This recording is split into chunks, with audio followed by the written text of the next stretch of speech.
He was the first Black American superstar, some have said. Born to a former slave-turned-African Methodist Episcopal Zion pastor father and a Quaker mother, in 1898, Paul Robeson excelled as an academic, an athlete, an actor, and a singer from a young age. He was valedictorian at Rutgers University, where he became a football star, before going on to play for the NFL as he completed his law degree at Columbia. During the 1920s and 30s, he became a figure in the Harlem Renaissance and starred in stage productions in the US and the UK, where he gained international fame as Joe in Showboat. His powerful and smooth and emotive bass voice is still unparalleled as far as I'm concerned. How many of you have listened to Paul Robeson sing anytime recently? I re-listened to him sing last night as I was preparing to be here today, and it's still, if you just Google Paul Robeson, Old Man River, and watch him in the 1936 movie Showboat, almost nothing from 1936, like music from 1936, really still floors me the way Paul Robeson still floors me. His celebrity continued to grow as a singer in the 30s and 40s, and more people listened to him. And as they listened to him, he became considered more and more dangerous to the United States government. Because Paul Robeson used his voice not just for Old Man River, not just for spirituals or folk songs, he used his voice for racial justice and for peace, for the labor movement, and for civil liberties. And to much of the US government in the 1940s and the 1950s, an effective activist, especially a Black effective activist, was an activist that needed to be controlled. The FBI began keeping tabs on Robeson's activities as early as 1941. By 1947, the House Un-American Activities Committee cited Robeson and 1,000 others as a person supporting the Communist Party, although he didn't. And as soon as his name was on that list, he watched venues across the country cancel his performances, one after another, watched the recordings of his music removed from the shelves of music stores, one after another. In 1950, as the Korean War began, Robeson spoke to a rally at Madison Square Garden and urged Black Americans not to fight abroad for the United States, because the United States still denied them so many basic rights and privileges. Fight for your people at home, he urged his community. And so the US government responded. They responded to his protest by placing him under a sort of domestic house arrest. They voided his passport. And they did it to muzzle him, to muzzle his powerful voice in the international community in a way that voiding a passport in 1950 or 1951 could really do that, when today we have social media that goes out across the international borders. You actually needed to sort of attend someplace else to have the voice that he had at the time. And so in 1952, at the height of McCarthyism, when he was invited to speak and sing to a Canadian audience in support of the International Union of Mine, Mill, and Smelt Workers convention in Vancouver, the State Department intervened and they refused to allow Robeson to attend. They refused to allow him to leave the US even for Canada, and back then you didn't need a passport to attend Canada. They stopped him at the border. They could stop his body from crossing the border, but they couldn't stop his voice. And so a couple of months later, he climbed atop a flatbed truck with a little upright piano in the northernmost corner of the United States, and he sang across the border. to an audience of tens of thousands of people who had unfolded folding chairs onto the lawn at the southernmost corner of Canada. He sang the US and then the Canadian national anthems. And then he said, "I can't tell you how moved I am today. It seems that nothing can keep me from my beloved friends in Canada," he said. He said, "I stand here today under great stress because I dare, as you do, all of you, to fight for peace and a decent life for all men and women and children wherever they may be. And especially today," he said, "I stand fighting for the rights of my people in the America in which I was born."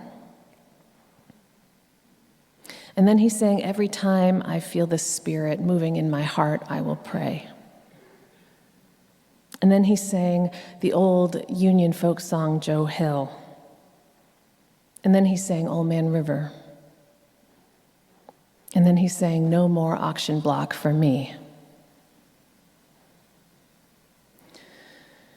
He closed out this concert on a flatbed truck singing across the border by reciting songs of peace and justice from China and Jewish communities in Poland during the Second World War and from Russia.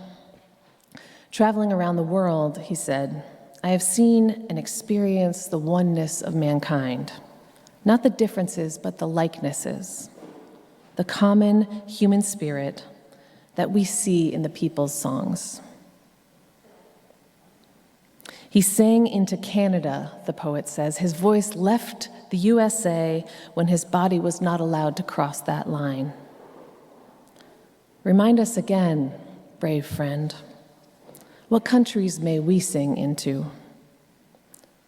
What lines should we all be crossing? What songs travel toward us from far away to deepen our days?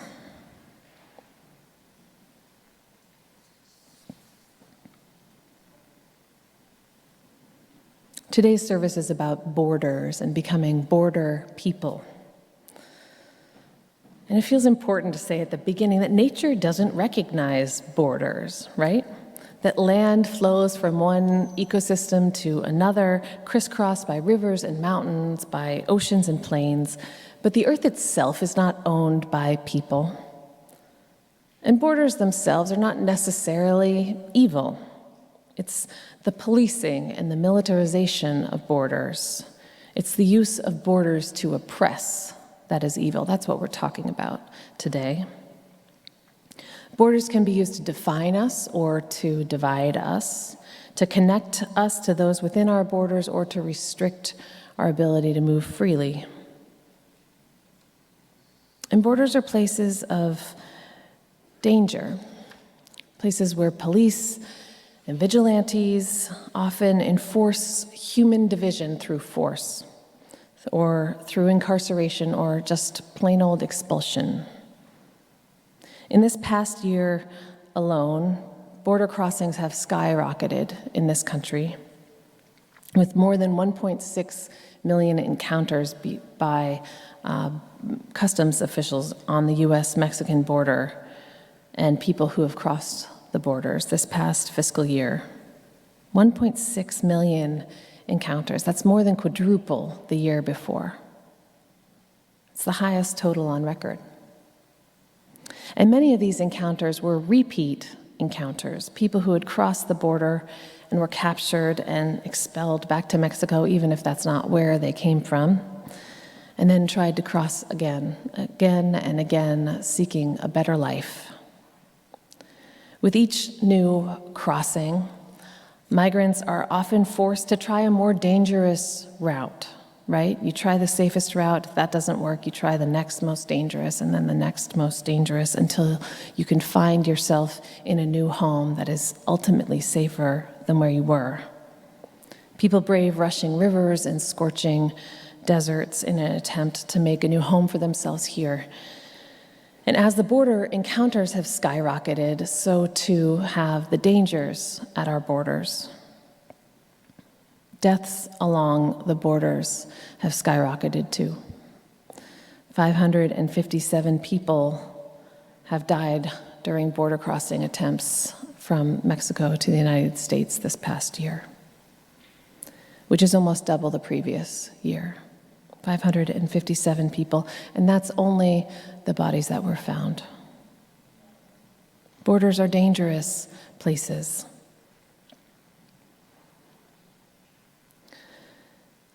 But borders are also places of incredible opportunity and transformation. Because we know that border crossing stories are often stories of freedom and liberation, people escaping war-ravaged lives to enter a place of peace, people escaping oppressive regimes in order to enter a place of liberation, families escaping places of no opportunity to enter a place of boundless possibility. Those are the stories we tell about crossing borders, often in this country. And communities that live along these borders in the world, across the world, but in this country as well, those kinds of border communities are often the places where new cultures arise, because that is the place where the music of the two cultures come together, where the language comes together, where religion and art encounter each other and create something new.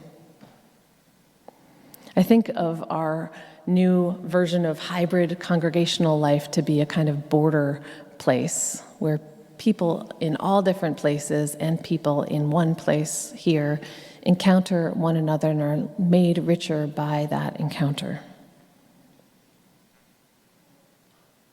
Even our faith itself, our theologically and spiritually diverse faith, is a border faith in some ways, where congregations and peoples who hold different theological beliefs come together and find greater richness and depth through that relationship, through that encounter across difference. Connecting across difference, across borders, can turn the other into the friend. And how much of the world is simply made better by turning the other into the friend? Borders run across not just our lands, but sometimes our very beings. In some ways, I think we're all border people. As one of my colleagues, Rob Hardy's, says, a child born in this country raised by parents who immigrated from another country, or an adopted Black child raised by white gay parents, a citizen of blue America who goes home for Thanksgiving to red America looking for a little purple. Border people.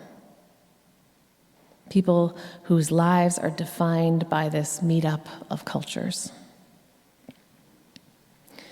In the 1940s and the 1950s, the first Black superstar in this country was considered a threat to his own people, not because of any inclinations towards violence, not even because of particularly radical politics or communist leanings. He wasn't a communist. He was considered a threat, I think, because he was a border crosser, because his voice was powerful enough to make others realize that they could be border crossers too. The son of a former slave who became a world-class athlete and a college valedictorian, an Ivy League law degree, a singer and actor who might be said was appreciated more in Europe and abroad than he was by his own people in the United States. So how do you eliminate the threat of a border crosser who helps others see the possibility of their own liberation? You do what the US government did to Paul Robeson. You keep him from crossing borders. You revoke his passport.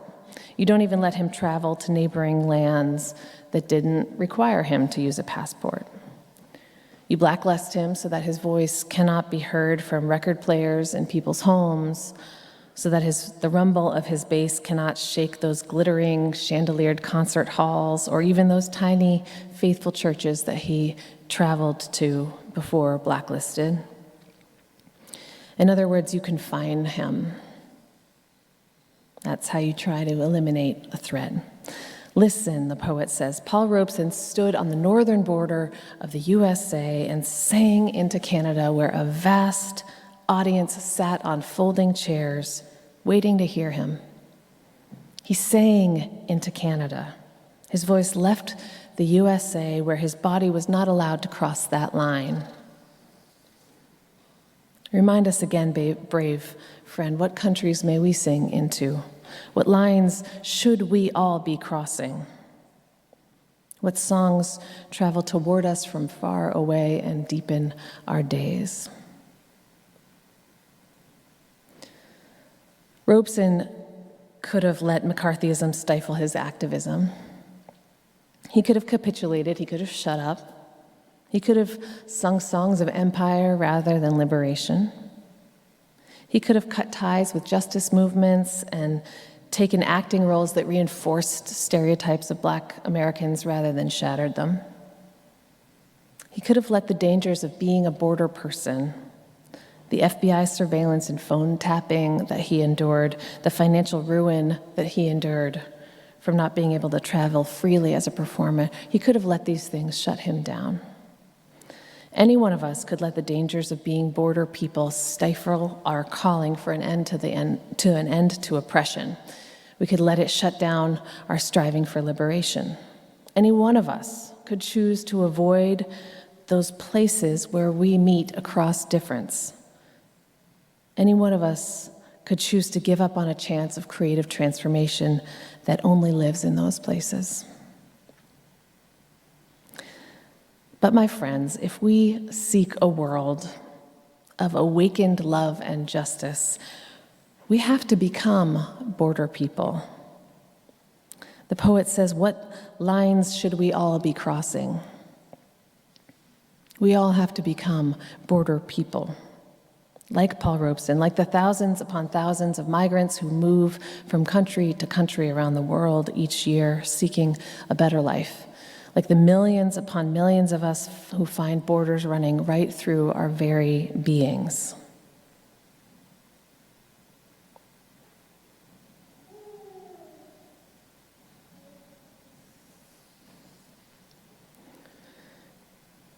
His voice left the USA where his body was not allowed to cross that line.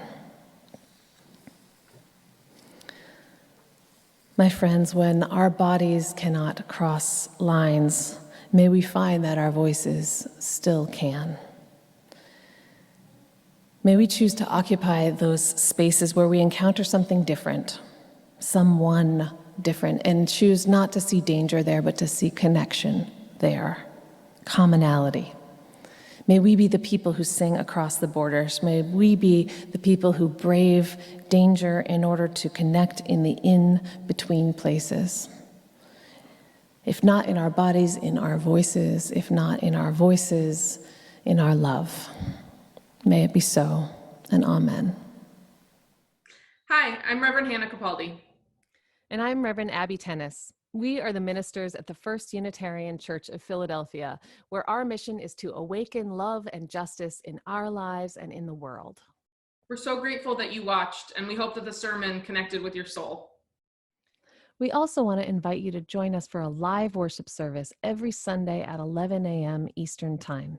You can always find the link to that service on our website at www.philauu.org. In these services, you'll hear words like you've just heard, and you also get a chance to greet one another, pray together, sing together, and we even hold a virtual coffee hour after services to get a chance to greet some new and old friends. If you want to support the mission of this community and you feel moved to give, you can do so by going to the website that Reverend Abbey just mentioned. You can find that link below, or you can text 215-709-5095 and follow the prompts to give. If someone in your life needs to hear these words today, we encourage you to share this video. And again, thank you so much for watching. We hope to see you soon.